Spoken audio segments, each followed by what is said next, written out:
We're on the road. Where transportation goes, community grows. Welcome to On the Road with the MTA. And welcome to another edition of On the Road with the MTA. I'm Jay Gibbons alongside with Stephanie Kay from the MTA. How is Stephanie doing today?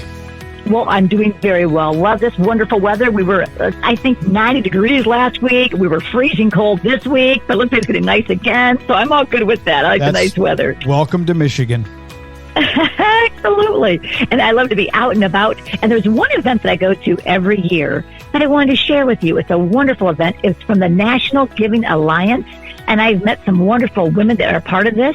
Bonnie Graff, from the Graff car dealership.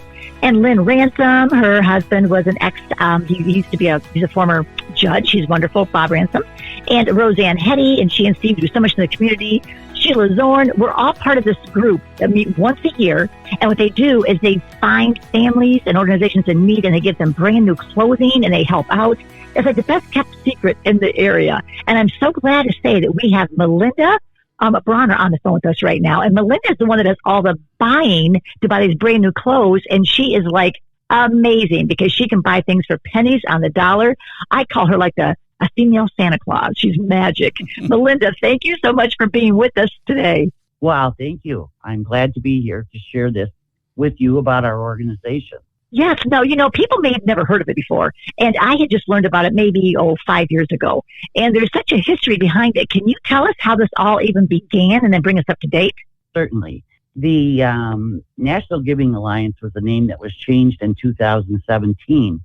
And we're a chapter in the national group, but it began in 1882. Wow. There was a mining disaster in England.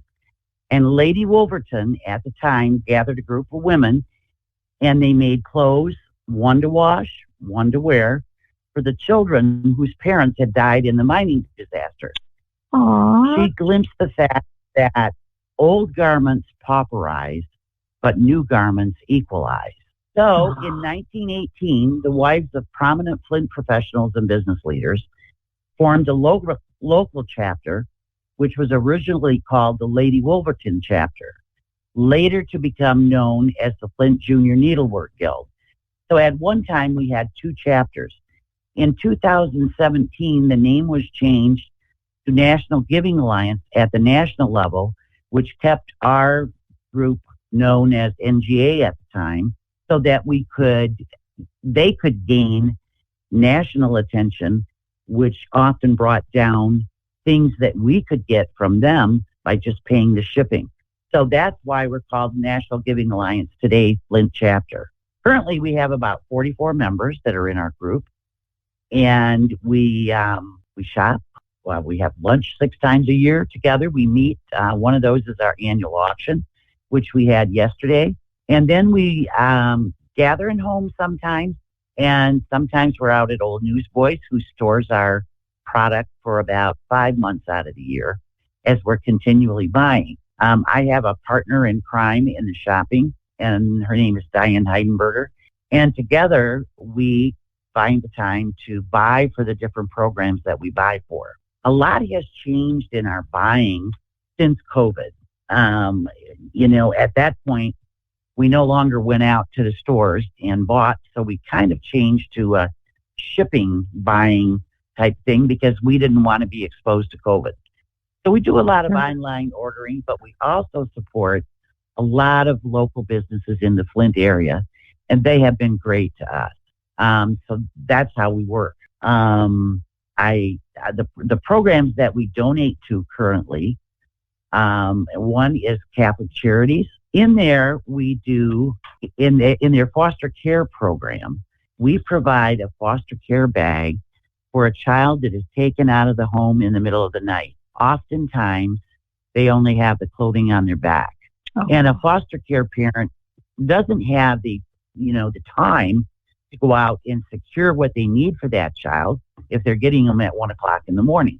So these bags are provided to those new children going into the system. And we give them a backpack, a blanket, an outfit, a pair of pajamas, 2 pair of socks, 2 pair of underwear, and age-appropriate gets deodorant, toothbrush, and toothpaste. We do 112 bags in the spring, and we do 112 bags in the fall for the winter season.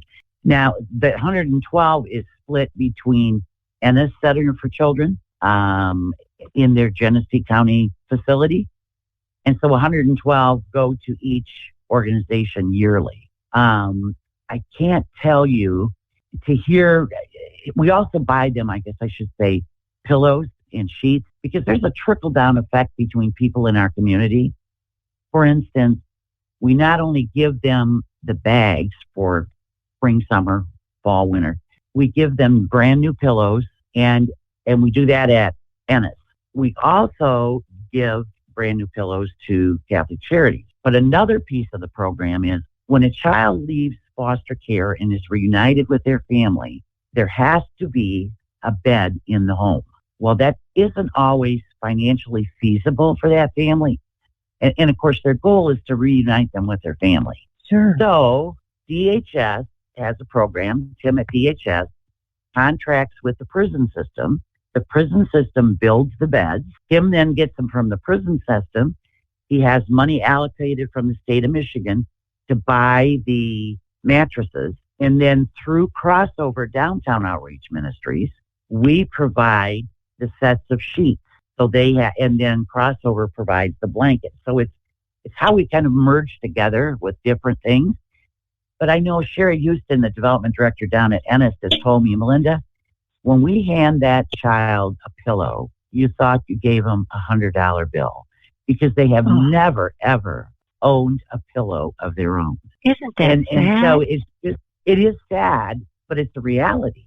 And it fits our goals of what we want to try to do for children in Genesee County, to make it so that they can survive and to make it so they feel good about themselves. Sure. And that's how we come back to another program, Child Welfare Society. Yesterday at the auction, we wrote a grant, and we just received a $12,000 grant. And that goes to help us support a program at Crossover where we buy 150 girls and 150 boys 6 pair of socks and 6 pair of underwear for back to school. We figure they need them 5 days a week, and then the 6th one on Saturday so mom can get the laundry done. And you have to remember, not everybody has a washer and dryer in their home. That's why we wanted them to have 6 pairs, so that mom can get the laundry caught up, whatever her needs are in the weekend. Then we also provide, we've brought it down to 100 pair of shoes right now. If we can get the right price, which JCPenney's has been wonderful to work with us, corporate and locally, we will buy more shoes than 100 pair, but that's what the grant states. And also that money from child welfare helps us to buy the sheets and the pillows. And I should say too, the Loeb Trust, which we get money from, helps to provide the bags for the foster care bags for children. Just to give you a little idea, and this is just an estimate, the foster care bags cost us around $38 a piece. If you multiply that out, that's about $8,512 a year. Is it always that price? No, because we can't project what we're going to be paying. We may say we need 8 pair of pajamas for a certain size, and we can buy them at $4. But if we needed an extra 2, we may be out paying $15 for them. Because if we have to go with the inflation today, clothing is ridiculous in price. Yeah. Well, I have to put a plug in for JCPenney at Cortland Center.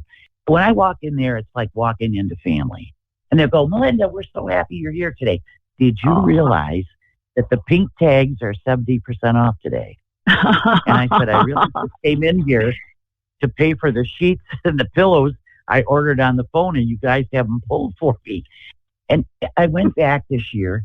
I got the cutest boots that were retail for $85. I got them for $4 a pair. Oh my, that's what I'm talking about. I've been to the annual meeting, and you showed us some of the outfits you purchased. There was one super cute 3-piece little outfit for a little girl. It had a price tag of $45, and you said you paid $2.75 with your buying powers. You were like a female Santa. You're amazing. Right. And that, and that happens, but it doesn't happen when you have to fulfill a certain number of things. Sure. Say, for example, Sure. our sock and underwear program. I can give you off the top of my head. Okay, we usually might budget 75 cents to $1 for a pair of girls' underwear. Well, sometimes we wind up getting it for 20 cents. But then if you run out at the end of the season, you might pay $1.50. It just depends on where it goes. But socks, for example, especially when we get into bigger boy socks that are into men's sizes, they can be $1 to $1.50 a pair. You never know from week to week, I have to tell you. And well, our national organization has an agreement with Bamba. And Bamba always says, buy a pair, give a pair is what they do. And then they give away that second pair. Somebody buys them, retail, and they give them away. I sent 1,000 pair of Bamba socks to Old Newsboys in the spring, and they cost me 20 cents a pair because that's what I had to pay for shipping from National. So, you never know where you're going to wind up when you write a grant or, request funding. But, sometimes I really think there's somebody that intervenes and helps us out. Always. And makes it happen for what we do. One other program, I think, because we talk about children all the time, and that's not all we deal with. But another exciting program that we do is our blessing bags for the homeless. And we do this through Catholic Charities. And I'm sure you've been down to the Center of Hope before, where they serve lunch 7 days a week. Yep. And from December 1st to April 1st, the homeless come in and sleep at night. And the problem with that is so many of them are sleeping out on the street. And so we put together what we call a blessing bag. It's a backpack, and we donate 240 of these a year. In that backpack is a water-resistant blanket. It's like a stadium blanket that's got the water-resistant backing and then the fleece on the inside. They're costly. And then we put a pair of a pair of gloves, ski gloves, a scarf. We give them 3 pair of like merino wool socks so that they can have an opportunity to change them. And then there's 12 toiletry products in there, like chapstick and hand lotion that will seal their skin, hand sanitizer. We give them a bar of dial soap with a washcloth. So, if they have an opportunity to go in a restroom somewhere, they at least can freshen up. I can't even name off the top of my head everything that's in that bag. And then we provide 8 healthy snacks so that the homeless, they have what they call the Blessing of the Warming Center right at the beginning of December, and they pass them out. But Mary Stevenson, that runs the Center of Hope down there, she saves some back as the homeless come in throughout the winter. So that's a program that we do for them. And we go down the day of the Blessing of the Warming Center, and our members go down and serve lunch. On Christmas Day, and I don't know what churches people attend, but there's always a Christmas tree in the churches that will list children's names and say what they want for Christmas, and people go out and buy for that family. And so Mary told us, a lot of that goes to the North End Soup Kitchen. Well, a lot of the people that live further south than Stewart Street don't have access to get up there in the winter months. So at the Center of Hope, they do a dinner on Christmas Day, and they have gifts there. And they people can come and they get wrapped gifts, and then they can go home to their families and take them and do whatever. Well, Mary told us one year that a story of a little girl that came in. She was probably about 5 years old. And she said, well, Miss Mary, what am I supposed to do? And she said, well, honey, you go over there and you pick up a gift off that table that's wrapped. So the little girl went over and picked up a gift, which happened to be a book. She didn't know because it was wrapped. But she came back to Mary and said, Miss Mary, what am I supposed to do with this? And she said, well, honey, you're supposed to open it. And she said, Miss Mary, I've never had a gift that was wrapped in my life. Oh, my gosh. Breaks your heart, doesn't it? Well, it does. And so what we have done from our members, not from our funds, every year at our November meeting, we ask the ladies to bring 1 or 2 books, gift wrapped with a pretty bow, and just put age and whether it's boy or girl. And last year, our members, and not everybody was at that meeting, we had over 200 books to donate Catholic Aw. Charities. Because some of the ladies came in with 20 books wrapped. Some came in with 5. All we ask is you do 1 or 2. But it's been something that has been a lot to us to be able to do that, to change a child's life that's never had a wrapped gift. Something that we all take for granted, that we've grown up and to make a difference. So we feel good about that. People often wonder, well, what do you do at Hurley? Well, there's 5 places in Hurley that we deliver items to. One of them is the emergency room, and we take clothing and underwear and socks and blankets to them. Because you never know we take coats and snowsuits as well for the winter months. But a child comes in, of course, they're nervous. They may need some new underwear. They may have to cut their clothes off. And that blanket, they may have to have a painful procedure. And that blanket distracts them from that painful procedure. So we try to keep them full of those type of things. Then we do the NICU, which we never can usually find at bargain prices. But we like to have things up there for the preemie babies, for those less fortunate families that don't have something new to take that baby home. Or it could wind up being a foster care parent that picks up that baby and didn't get to one of the agents. So there's a new outfit and a blanket for them to take. We do lots of onesies, just things to have up in NICU for the less fortunate families. Then we do the clinic at the farmer's market, and we try to keep them stocked in socks and underwear, clothing, pajamas, and coats, hats, and gloves in the winter months. Because, again, we have a lot of people that go through there that are less fortunate. We have provided different shampoos and things because lice can be an issue at times. And so we try to keep that stocked for them as well. Then the one thing is the Hurley Pediatric Oncology. And I don't know if you've ever had an opportunity to visit that unit. Hopefully none of us have to with one of our family members. But we try to find unique cats because those children have lost their hair. And we try to find something that's unique, something that might brighten their day. And that's one of the things that we shop for that can make a difference for them. Keeps their head warm, number one, but makes them feel, gee, I got a gift when I'm going through this. And then we send things to peds as well. So that's kind of what we do in a nutshell. And I probably talked too long. But our members gather at Old New Place in what we call it in gathering, where we detag and mark the items, and we've got to sort them by size.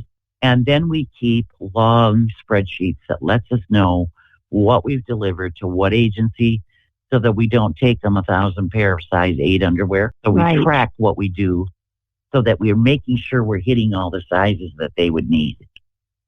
And I just can't say enough about our membership. Like Roseanne collecting all the personal needs, and I know she put a thing out for underwear at Crossover and all the wonderful people in the community that have come through for her. It's just, everybody plays a niche. We have quite age variety in our group. We have some that we know when they're going to come to work with us, we're going to find a job at a table because they can't be up and down and lifting and doing other things, but they still come. And we just find a table job, like binding socks together or underwear or whatever it may be, so that we fit the needs. And they're lovely. I mean, they donate out of their kindness of their heart. They just are so happy to be part of somebody that provides items for those less fortunate in our community. The work that you are doing is amazing. I mean, truly, I can't say enough about what you're doing for the entire community and everyone, how thoughtful to even have the prisoners helping build things, to include everybody. I know for a fact there's someone listening right now that would like to help. Either donate with some cash towards the clothing for these children, or maybe they can volunteer to build those items themselves, or I know it's only new items. Maybe they have a store that's closing up and they'd like to give you their clothes. Maybe there's somebody wants to buy them. Maybe somebody wants to volunteer. Is there a way they can get a hold of you? Is there some way that they can say, hey, I want to help out with this? I mean, they can contact me if you don't have any kind of a phone number. I know there's no website. They can contact me to help, but do you have another phone number you'd like to give for anybody else that might be listening that wants to help? You know, better than a phone number, I could give you my email address, and then I can guide them depending on what they want to do to the correct person. Okay. What is it? It's Brauner Melinda at hotmail.com. Well, go ahead and spell that for me, please, because people might not know how to spell Brauner. So spell that out for us, if you please. It's BRAWNER melinda@hotmail.com. Perfect, Melinda. Thank you so much. They can contact me as well, but they can email you. And I just want to thank you for your time. I know how busy you are. Taking time out of your busy schedule to talk to us is it's invaluable to people. So thank you so very much. Thank you for, this opportunity to share our story. And I guess one other thing I'd like to add is last year we donated 22,061 items back into our community. Oh, my God. That is fantastic. Thank you so much. Wow. Well, I know I want to help. I go to that event every year. I can't wait to go again. So I want to thank you for listening, and please listen every week as we bring you wonderful things just like this, things that are free in the community, very helpful. It's by listening to On the Road with the MTA, Jay and Stephanie K. Thanks for listening, and please stay safe and make a difference out in that community. You've been listening to On the Road with the MTA. For more information on our services and community outreach, visit us online anytime at www.mtaflint.org, and be sure to follow us on Facebook, Twitter, and YouTube. The MTA, your community, your connection, your way.